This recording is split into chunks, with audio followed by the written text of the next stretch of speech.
It is 12 noon. Welcome back in. It's the third hour of Three-Man Front. We'll be live today, off tomorrow and Thursday for the CFP. Back Friday. What are you going to do Thursday? I'll probably cut the grass, pick up some leaves. Is there something going on Thursday? Well, you and Leanne jump in your Alabama jumpsuits and go do a little early morning shopping. We'll be in our Oregon Ducks sweatsuits. Is that what Let's go to New Orleans, shall we? This whole hour we're going to go to New Orleans multiple times. Yes. Trey Wallace joins us now. I can imagine him just at one of those beautiful French Quarter cafes sitting outside. With his pinky out, drinking some. I don't take him as a pinky out kind of guy, but I can see him maybe with the glasses on, reading some of his latest great work. Yes. Is that true, Trey? Is that what you're doing? Gosh, guys, what are y'all doing to me? No, I mean, there is the Cafe Beignet, like right next door to the Media Hotel. And no, I haven't had the pinky out. I did get the good cup of coffee in this morning because since we started at about 7:30, which was interesting for the players who just walked in like they just got out of bed. Been at Harrah's all night, yeah. Yeah, been at Harrah's all night or Caesars, one or the other. So, no, it's been successful so far. I walked into the casino. I placed a $20 bet, walked out with 25. So I'm good for the entire week. Hey, that'll work. There you go. I'm balling, boys. Po boys on me tonight, guys. Nice. Here we go. Is there anything interesting, fanfare, player-wise, anybody you've seen in your time there? I think that there's a band. I think it's the Georgia Marching Band that's playing right down the street from us right now. A lot of people starting to get in town today. I'm told a former Ole Miss head coach is scheduled to be in a suite on Thursday night with potentially the governor of Louisiana.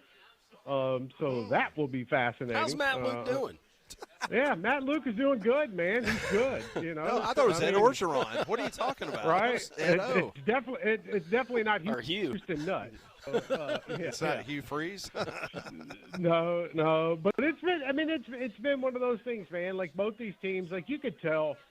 Look, Ole Miss players are sick and tired of talking about Lane Kiffin and whatnot. I think at the same time, it was kind of a reflection point. You know, a lot of people forget, and I know they don't, meaningly forget, but, Georgia was here last year when everything went down on Bourbon Street. Yeah. And, talking to some of those players, too, just reflecting on it, it's fascinating to hear what goes through some of these young players' minds. But, I mean, the focus really is, on this game, on this rematch, and who's going to get out of here and go to a semifinal. And I tell you, I don't think the first game will have anything to do with the second game.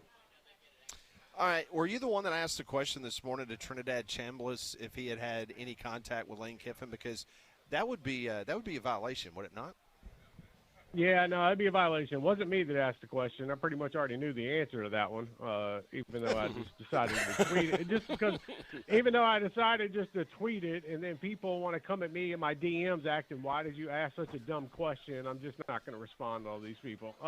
It is what it is. If we want to sit here and act like Trinidad Chambliss has not had at least some type of communication with Lane Kiffin. I have oceanfront property in Kentucky. I would love to sell you. But I do think at the same time, like Trinidad handled himself really well through all of this. And, it was brought up to me, and this is kind of crazy. I didn't think about it this way. But Thursday night, the transfer portal opens up midnight Friday.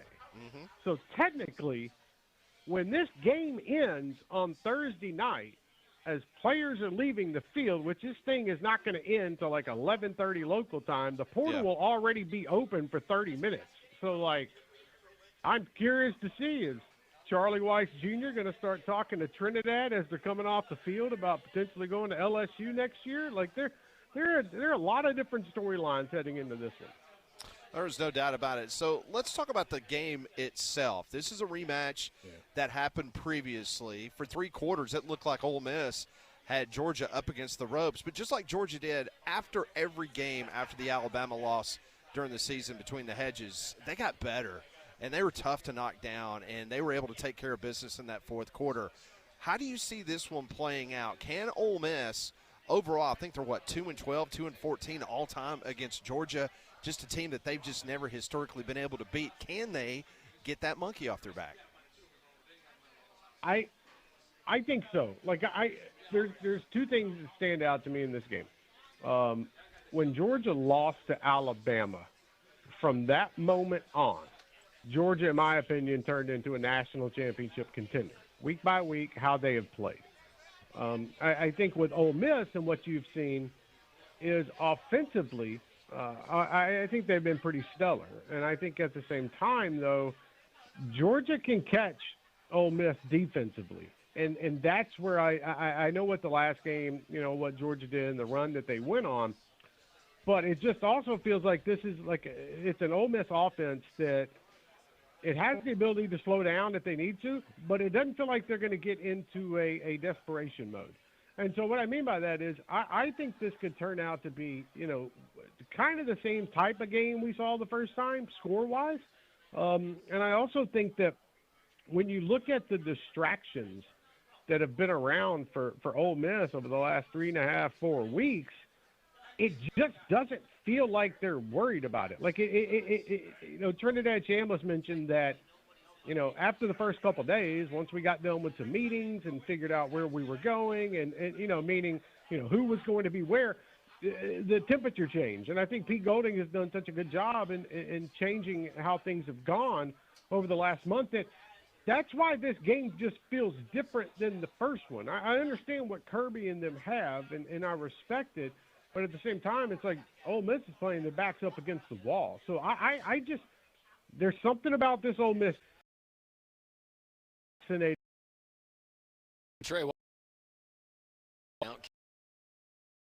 for Bowl, and he joined.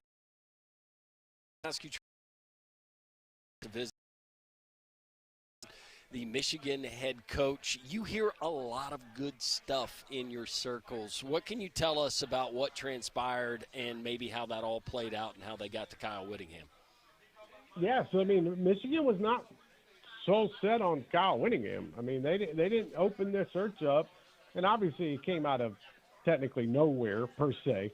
But I think, once Whittingham's agents made it known to Michigan that he's not done. He's not retiring. He's just moving on from Utah.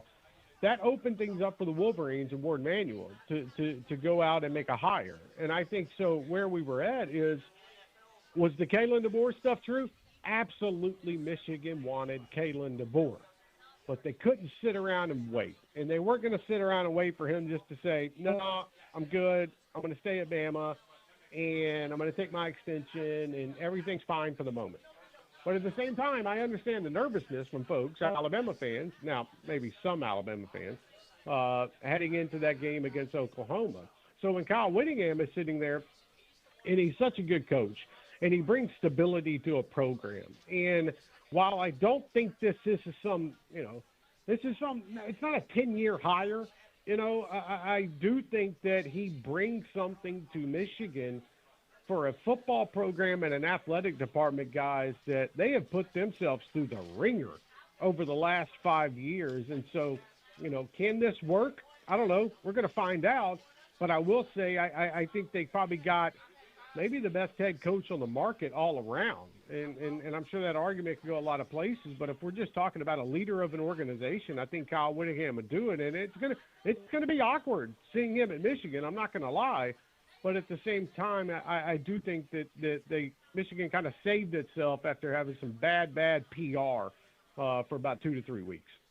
Trey Wallace joining us for a couple more minutes from Outkick. He's down covering the Sugar Bowl. You can follow his work there at Outkick. I got to ask you about Alabama and Indiana. It did not look good as Bama fell behind Oklahoma 17-0. They mounted the comeback. It looked like a completely different football team. But they're going up against a team that doesn't matter who you talk to, whether it's coaches, whether it's media members, beat writers, doesn't matter. This Indiana team, they're good, like really good. How do you see this one playing out in a wet, soggy Rose Bowl? Yeah, no kidding, right? Wet and soggy Rose Bowl. Don't get to see the sunset. Look, Alabama's got to figure out how to run the football.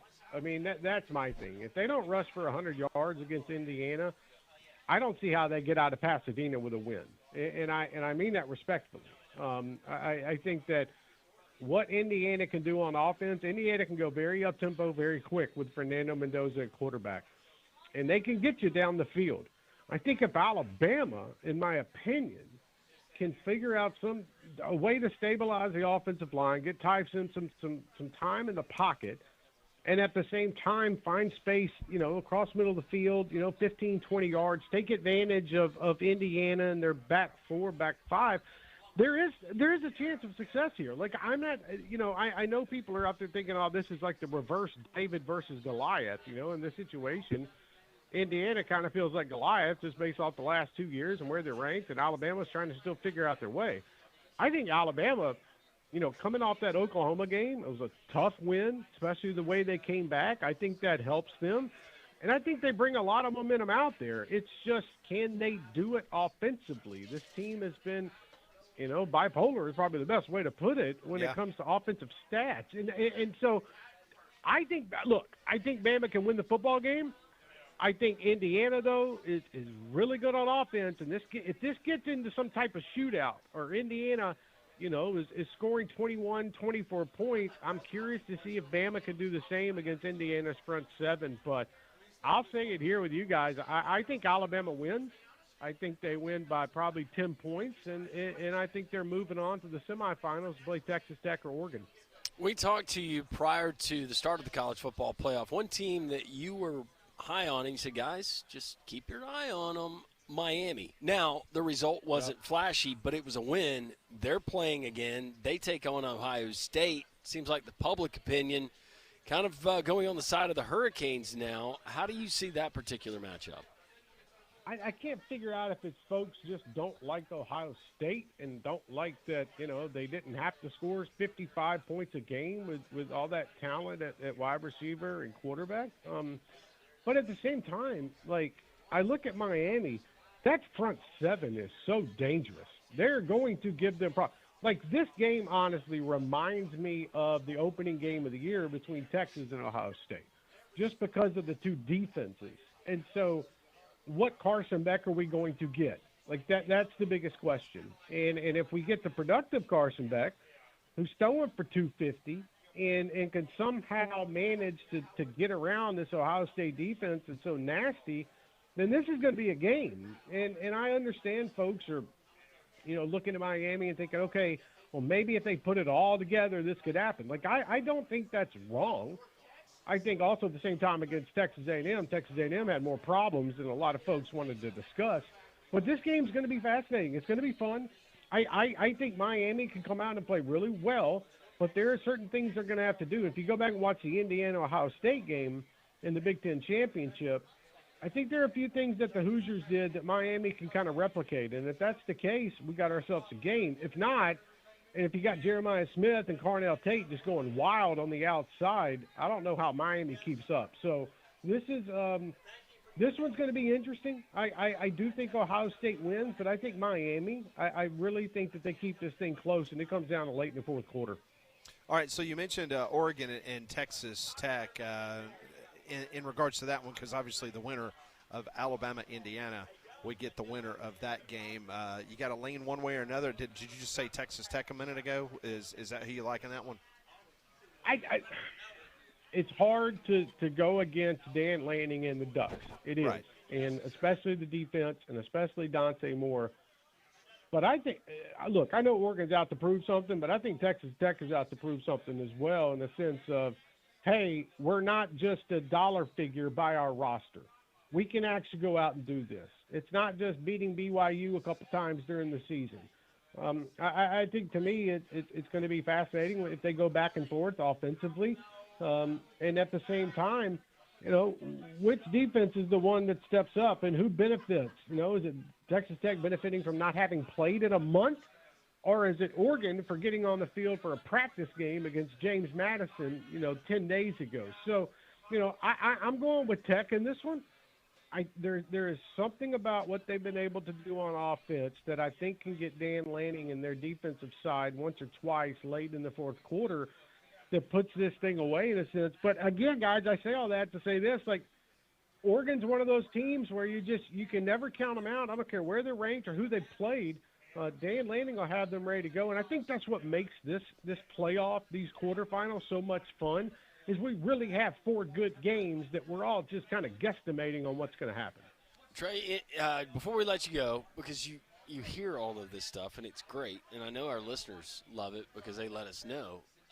Any other smoke, gossip, girl talk that you're hearing within college football circles about maybe a new coach not fitting in well at a new stop?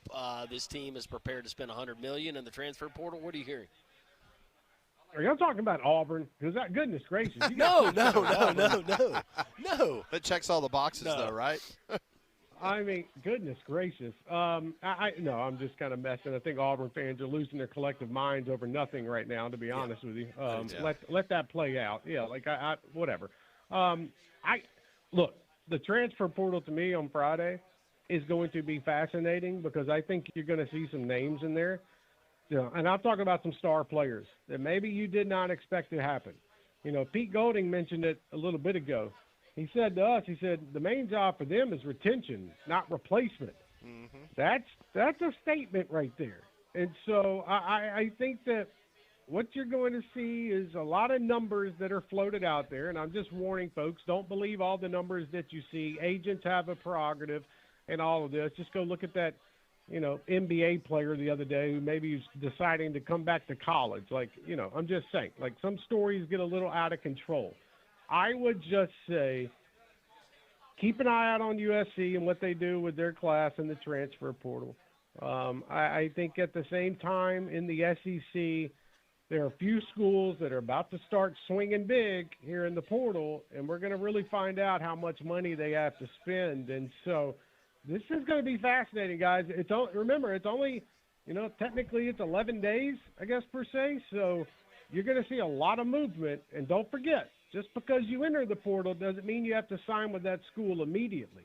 So I do think there's a lot of negotiations about to go down. Almost 3,400 players in the portal, and it hasn't opened yet. Right? I mean, this is just stupid. It's stupid. It really is. And, there's no rules. There's nothing around this thing. College basketball's out of control. Yeah. College football's out of control. And so I'm not the whole, hey, Congress needs to get involved type of guy. But I am saying if they don't figure this thing out, it's only going to get worse. And I'll leave it with this. I had a conversation with somebody this morning, and he said, guys, 5 years ago we were sitting there talking about Jimbo Fisher and Nick Saban having a war of words over NIL that carried into spring meetings. Well, now we're sitting here, guys, and everything is out in the open. Coaches are talking about it. Players are making millions of dollars, and this is even wilder of a West than it was 5 years ago. So I'd just say buckle up, prepare yourself. It's going to be a crazy week and a half. Sure is. Trey, Happy New Year. Always appreciate you taking some time and joining us here on Three Man Front. We'll catch up with you again next week. Thanks, man. Happy New Year's, guys. Thank y'all. Appreciate it. That's Trey Wallace. Joins us each and every week here on Three Man Front. You can follow his work at Outkick. He also joined us on the Higginbotham Hotline. Higginbotham is your one-source solution for insurance, financial, and HR services. Interesting takeaways, what Trey has told us. We'll discuss next as we continue live from Social Taco in Homewood on Jocks.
Three-man front here on this Tuesday. Landrum and Pat Conrad along as well. Glad you're along, listening to us wherever you may be throughout your holiday travels, or if you're in the southern part of the state, central or the north. We appreciate all of you on the Jocks Network. We just talked to Trey Wallace, one of our favorite guests and just a good dude. And he gives us the skinny.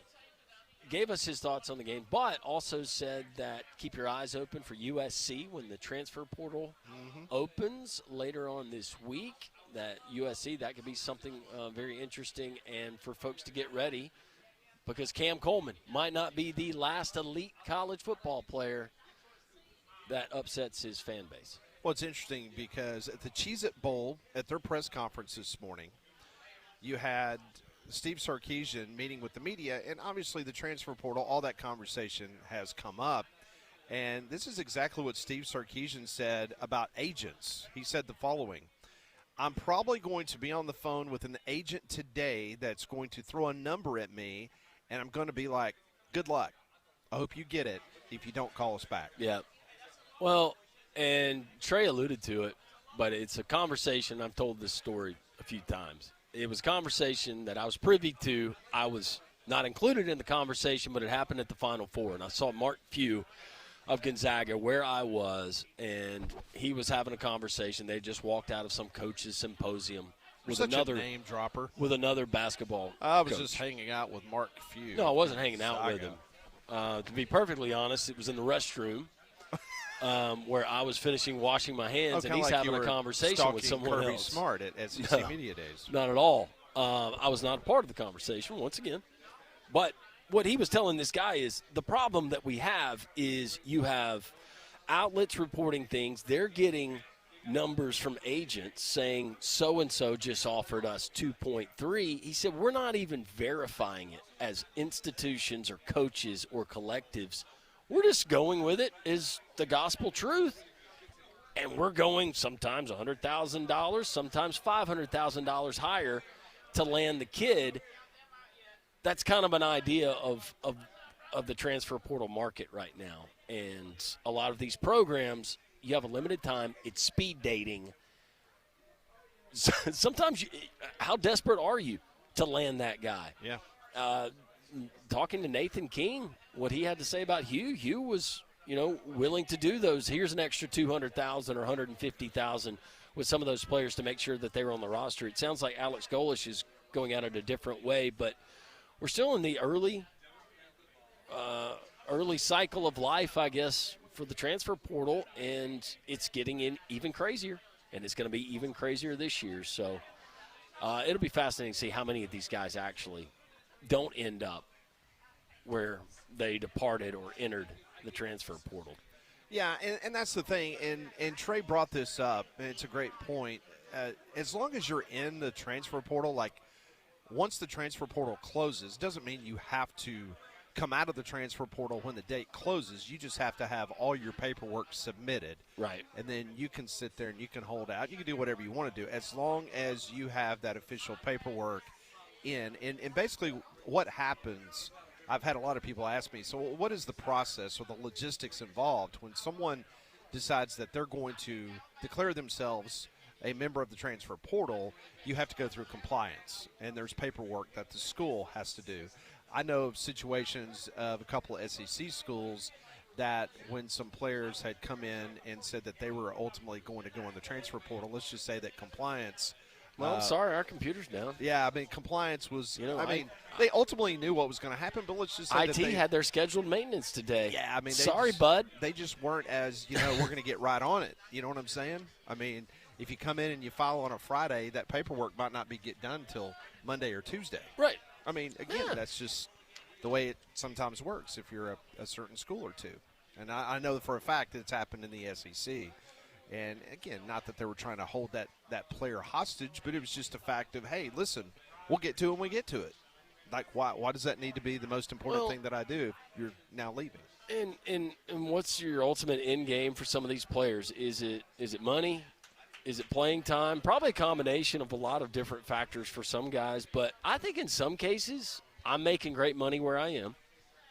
I'm going to make great money next year wherever I am. I know that barring injury, I'm going to be a top NFL pick. You know what? Let's have some fun my last year of college football. Absolutely. I've never been to the state of wherever. I've always wanted to go and play a football game there. How about play 6 home games there next season? Looks like a fun campus. Social life looks nice.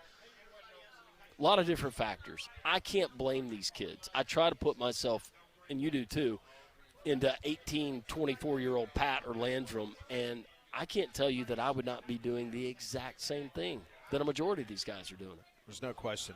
You know, right now the New Year's sales event is going on at Courtesy GMC in Trussville, and it's going on right now. And if you've been waiting for the right time to buy, now is that time at Courtesy GMC in Trussville. It's a big deal. How about $15,000 off MSRP on Sierras in stock? They've got over 100 to choose from there on the lot, which is 9.5 acres there in Trussville, right off of I-459 exit 32. AT4s, Denali's, SLTs, you name it. They got it on the lot. They are ready to roll. If you're more of an SUV person like I am, I drive an Acadia AT4. I've driven it for years. It's a fantastic crossover vehicle. But they've got those. They've got Yukons. They've got the Acadias, the Terrains. They can hook you up on the best deals. Save thousands on these brand new vehicles there at Courtesy GMC. And when you buy that brand new vehicle at Courtesy GMC, you're going to get that 7-year, 100,000-mile warranty. That's peace of mind for the long haul. So shop the huge selection at the New Year's sales event going on now at Courtesy GMC in Trussville. Check them out online at courtesybirmingham.com. How about a big hottie toddy from the Big Easy? One of our favorites, the Southern Gentleman, Brett Norsworthy, next.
It's 12:33. New Orleans will never be the same. Well, actually, it will be. Spent many times down there covering the national championships and the Sugar Bowls, and another good one, Sugar Bowl with Georgia and Ole Miss. Joining us now, as he customarily does each week on this program, on a Thursday, but we'll all be off for the Alabama game. I did want to show you something when Brett's joining us, because I think, the Southern gentleman, he loves his seersucker, but you remember the movie Fletch, right? Yeah.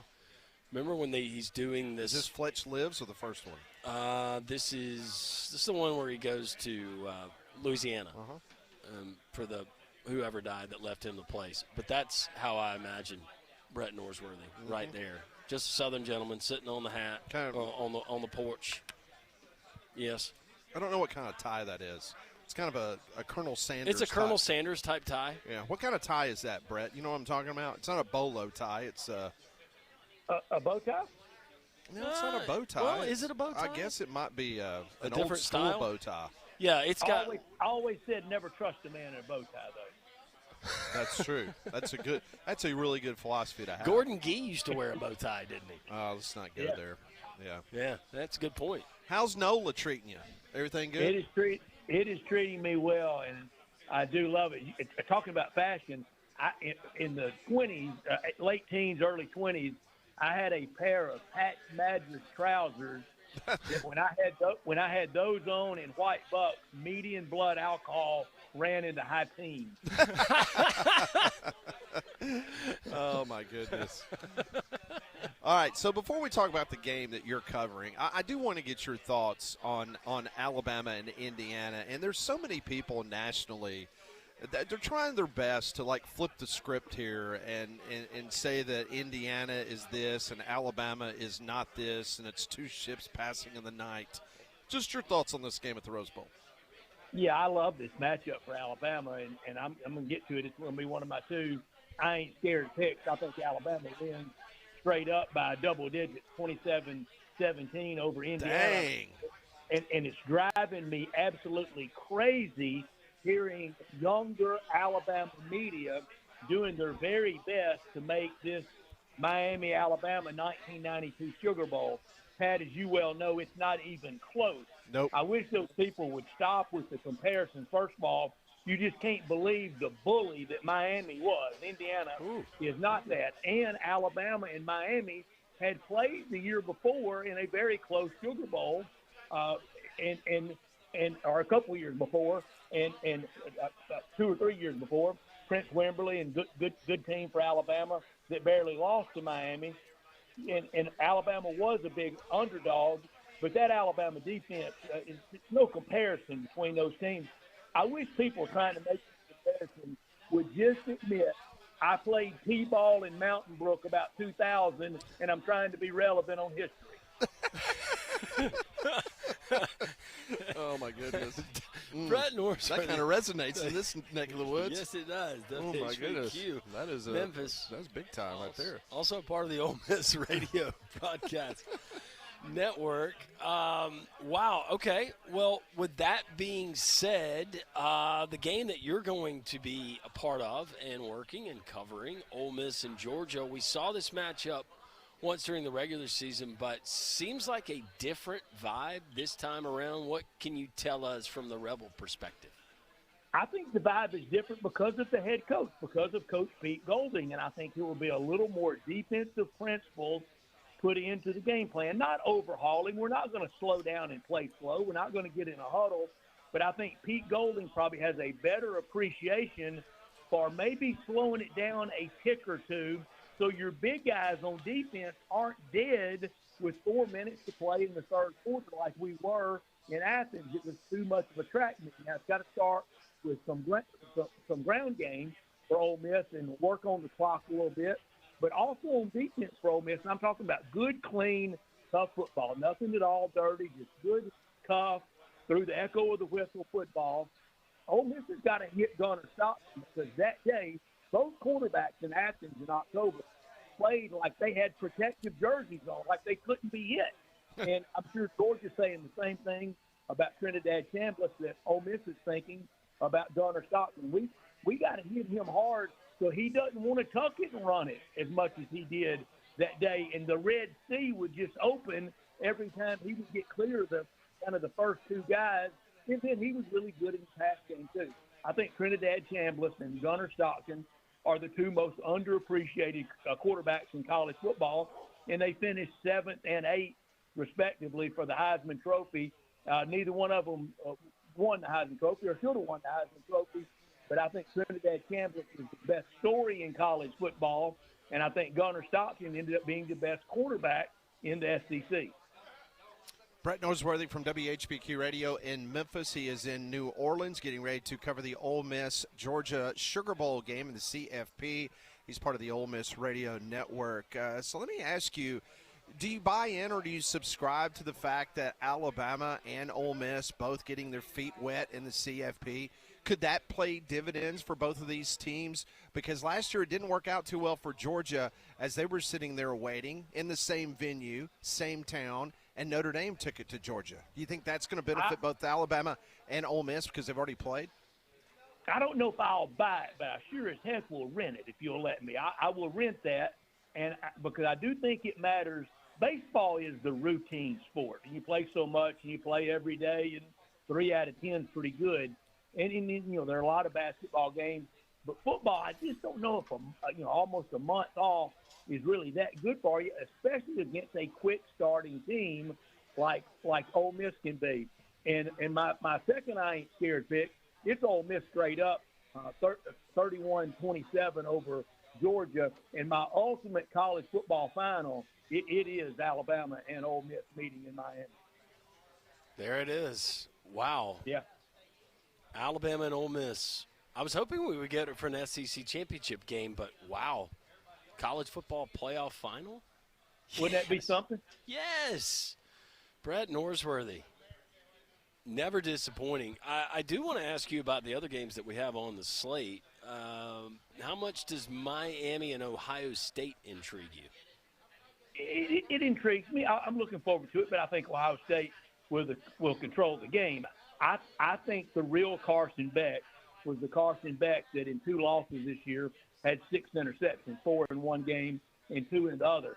A&M just couldn't put any pressure on them scoring-wise, so he was kind of able to lay back and play really kind of old Dean Smith 4-corner game against A&M. He's got to score a lot more. And, Pat, I don't know if you've developed this or not today, but we talked about it yesterday on our show in Memphis, the historical aspect for Alabama and Indiana with being Indiana's biggest game. Have you gone there today? No, we have not, but bring that up because that is a great conversation we had yesterday.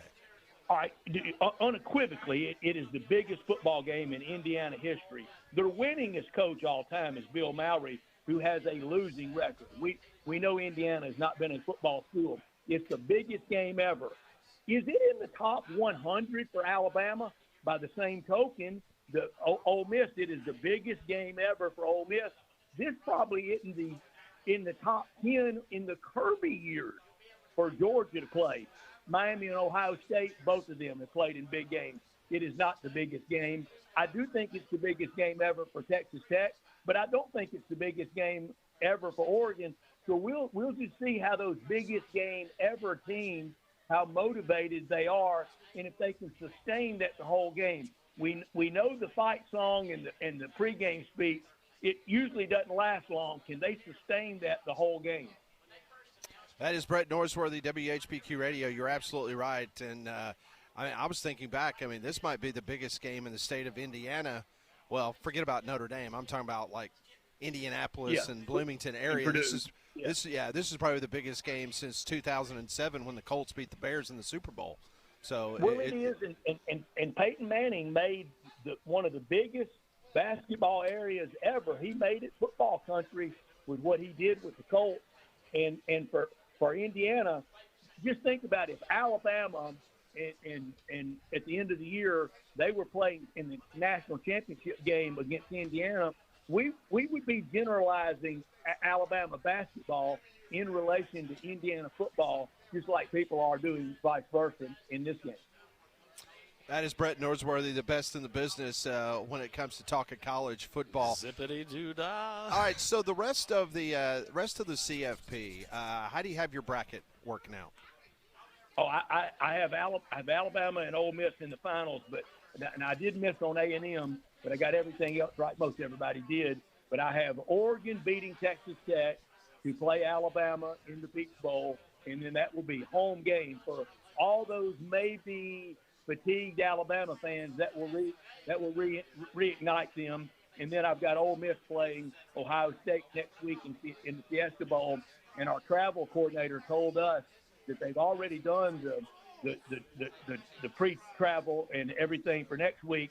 And if we win Thursday night, they're sending the travel team to handle everything from Miami. And I told him, I said, man, you're singing my song.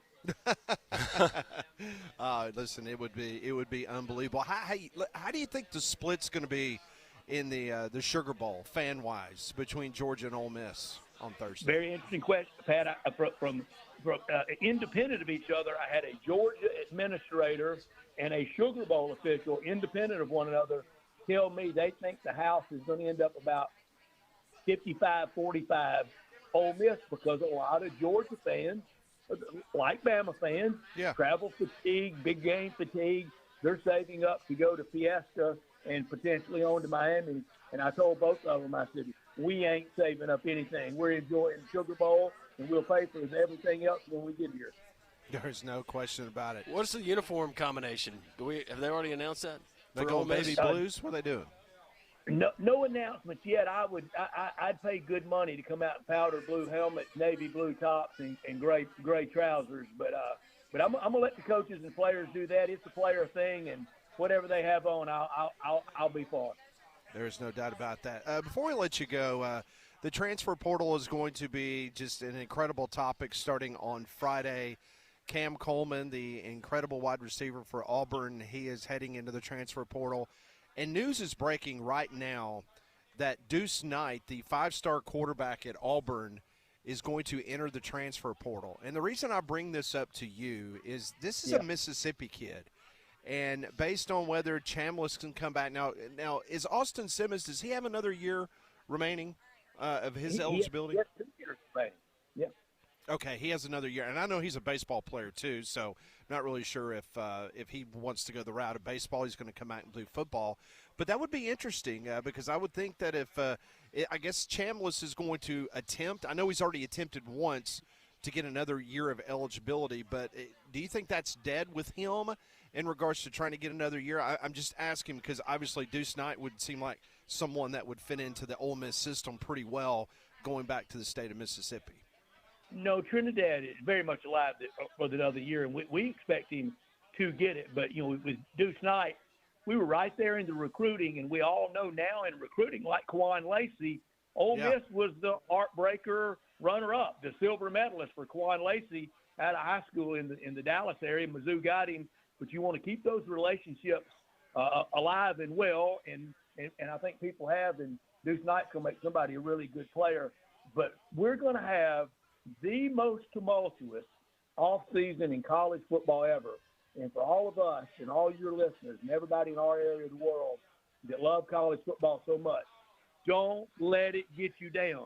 College football is going to be called everything this offseason. It's going to take us defenders of this great sport to redouble our efforts because the kitchen sink's getting ready to be thrown at college football, not at college basketball, because we know the golden goose is college football. College football is going to go through the end of this year to the start of next year off season like we've never seen. We can't let them win. We've got to defend it. Well said. I needed that pep talk. I think a lot of people needed that pep talk and that reminder. Well, we don't love everything that college football and the business has turned into. Man, I cannot imagine being without it. And I can't. So you're right. It's been so good to me, and just imagine all the people that are going to enjoy these next few days. I like the games around New Year's Eve and New Year's Day. That to me was college football day. There was nothing like it. And even in the wild and crazy years, I hardly ever would go out New Year's Eve because I either wanted to watch the games or be in good shape to watch them the next day. Now, January 2nd could get iffy a lot of years. There's no doubt about it. Well, Brett, listen, Happy New Year, brother. I know you are a responsible young man there in the French Quarter. I know back in the old days might not have been the case, but I know you take care of yourself Me now. and Brett Norsworthy now in the French Quarter, we'd be safe. Oh, you'd be good to go. You know, this morning I was up stirring early. I was at Cafe Du Monde at 6:30, and I saw a good friend of mine, Jake Thompson, that writes for On 3 and other outlets for Ole Miss, and he was up strolling around. I said, Jake, coming in or just getting up? And he said getting up. I said, good. I said, because there's been times I'm just coming in down here. Yep. There's no doubt. Enjoy your time, Brett. Should be a great game between Georgia and Ole Miss, and we'll catch up with you next week. Thank you, friend. Happy New Year. Happy New Year, friends. Thank you. Thank you so much. Brett Norsworthy, best in the business. Oh, man, just could talk to Brett for 4 hours. No offense to you there, partner. But No, I would. You'd rather talk to him for 4 hours than me. Go Well, ahead, say it. I didn't say rather. Did you say rather? Or you just said I could? I could. No. I'd say rather. Okay. Let's not hold hands. Three-man front as we continue on Jocks.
Welcome back in. Three-man front. Breaking news for more. We send it to Pat Smith, who's standing by. Hi, Pat.